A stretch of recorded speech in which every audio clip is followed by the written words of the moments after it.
Inclination उस तरफ करूं, मैं उन चीजों से दूर रहूं जिनमें कि रागद्वेष के अवसर ज्यादा हैं, मैं उन चीजों के संपर्क में ज्यादा रहूं जिसमें रागद्वेष घटता हो, जिसमें वीतरागता की तरफ मेरे कदम बढ़ते हों, और मैं उन प्रक्रियाओं को दिन भर में करूं जिससे मेरे भीतर दया और करुणा का भाव बढ़ता हो।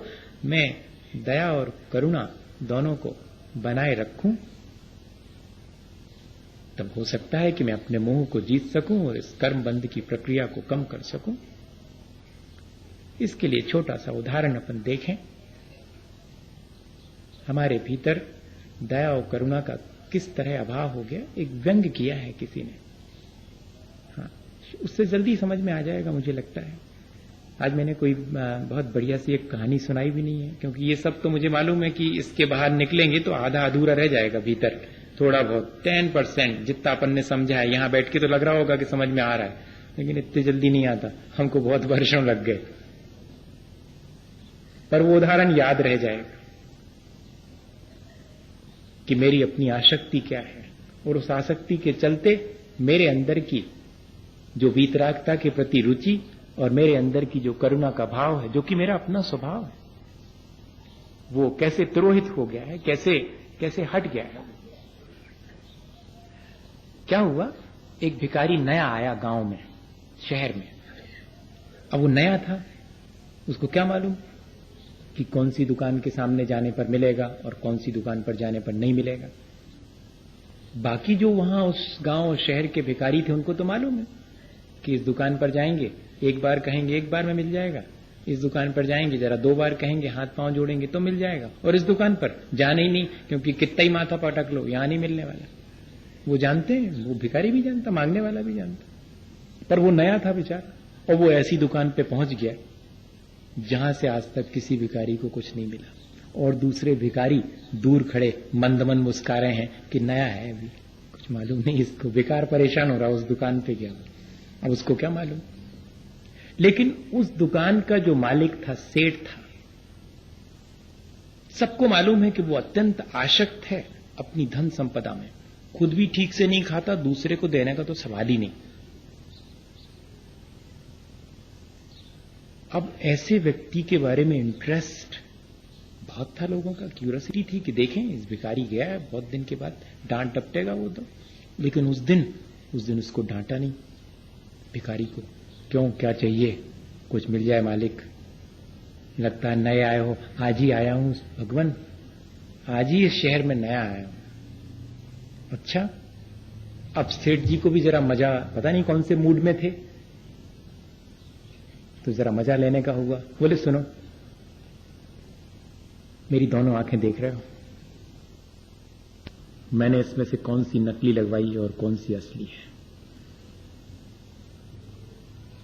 जरा असमंजस में पड़ गया वो, लेकिन भिखारी तो भिखारी था, उसने दुनिया देखी है, लोगों की आंखें देखकर जानता है वो, भले ही नया हो।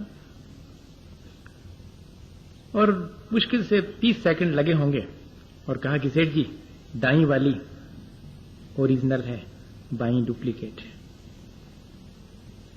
सेठ जी दंग रह गए। सेठ जी ने तो ये सोचा था कि ये बता पाएगा नहीं, इसलिए मैं कुछ दूंगा नहीं, देना नहीं पड़ेगा, लेकिन कमिट कर चुके थे कि अगर तू सही बता देगा तो कुछ दे दूंगा भिक्षा में।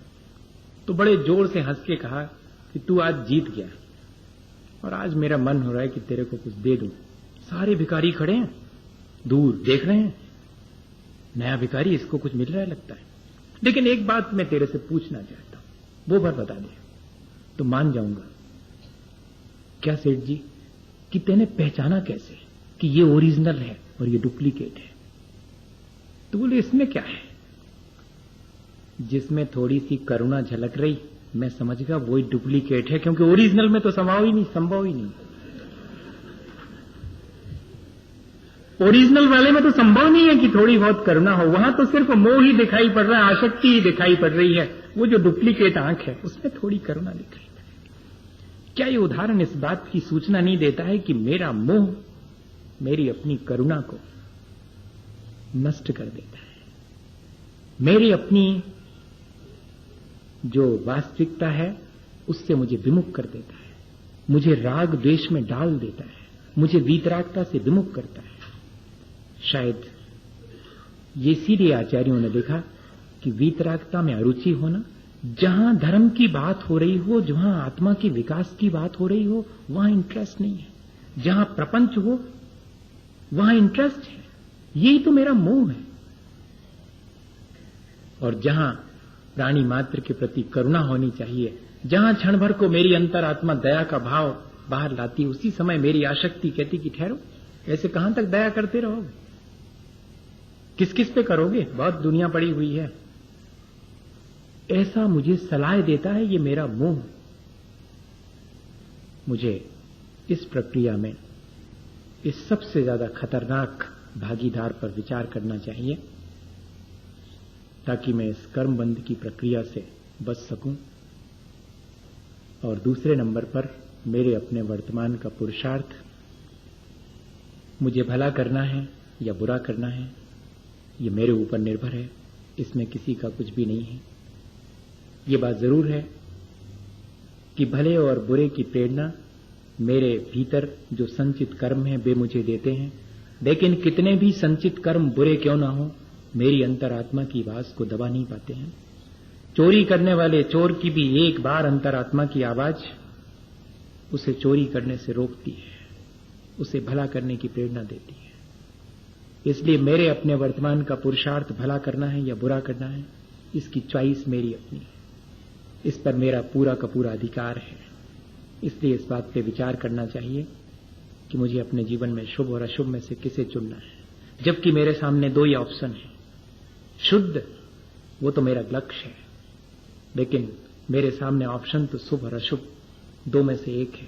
तब मेरे वर्तमान का पुरुषार्थ शुभ की तरफ होना चाहिए, अशुभ की तरफ नहीं होना चाहिए। और तीसरी चीज, जब मैं कर्मबंध मुझे निरंतर चलता रहता है, तब मैं क्यों इतना लापरवाह हूं, तब मैं क्यों इस कर्मबंध की प्रक्रिया को ठीक ठीक समझना नहीं चाहता हूं। मुझे समझ लेना चाहिए, क्योंकि कर्मबंध की प्रक्रिया को समझ लेने से मैं उसमें परिवर्तन कर सकता हूं। इसलिए तीसरी भागीदारी भी मेरे हाथ में है। मैं जितना अपना कर्मबंध की प्रक्रिया में ज्ञान बढ़ाऊं, उतना मेरे अपने कर्मबंध की प्रक्रिया को बदलने की सुविधा मुझे प्राप्त हो जाएगी। एक उदाहरण है, मैं शायद पहले दे चुका हूं। मैं जौहरी बाजार में था, पर आज और भी लोग हैं और हमको रिवाइज कर लेना चाहिए उसको। मुझे आचार्य महाराज ने सुनाया था, साड़ूमल में एक पंडित जी थे, पंडित हीरालाल जी, सिद्धांत शास्त्री। सिद्धांत का बड़ा ज्ञान था, करणानी योग का बड़ा ज्ञान था उनको, कर्म फिलॉसफी बहुत अच्छी जानते थे, और वो रोज वचन का करते थे और समझाते थे कि देखो भैया, कर्म कैसे बंधते हैं, जैसे अपने परिणाम हो, तीव्र हो, मंद हो, जानबूझ के अपन करेंगे, और कोई चीजें ऐसी हैं जो अनजाने में हो जाती हैं अपन से, देखो इन सब में अलग अलग कर्म बंधते हैं, ऐसा समझाते थे वो हमेशा। उसमें एक व्यक्ति गरीब भी बैठता था रोज, वो भी समझता था। एक दिन वो पकड़ा गया, चोरी करते पकड़ा गया। पंचायत बैठी कि भैया तुमने चोरी क्यों की। वो चोरी भी ऐसी करी गैर बुद्धिमानी की कि अपने ही 5-7 घर दूर, जहां वो रहता था वहां से 5-7 घर दूर किसी व्यक्ति का मकान था, उनके यहां गायें बंधी थी, सो उनको डालने का भूसा रखा था, भूसे का बोरा, सो वो उठा करके ले गया। और ऐसा बुद्धू कि वो उसमें छेद था, सो वो भूसा जो है लाइन बनती गई अपने घर तक, वो घरे टिका लो भैया ने। चोरी भी करी तो ऐसी गैर बुद्धिमानी से करी। वो पकड़ में भी आ गया, और पकड़ में आया सो कह भी दिया कि हो जो चुराओ तो हम ही ले आए थे। सारी बात स्वीकार कर ली। लोग जानते हैं कि रोज वचन कहां बैठता है पंडित जी की, बात कुछ और है। आदमी चोर नहीं मालूम पड़ता, कोई और बात है। क्या बात थी भैया? कहते 3 दिन हो गए, ने हमारे घर से ने हमारे पेट में भोजन नहीं गया, सो हमने सहन कर लिया पानी पी के, लेकिन कल हमसे देखा नहीं गया। हमारा छोटा सा बेटा दूध के लिए जिद कर रहा, हमारे पास रोटी का टुकड़ा भी नहीं है, पानी कब तक पिलाएं उसको, उसके लिए दूध चाहिए था।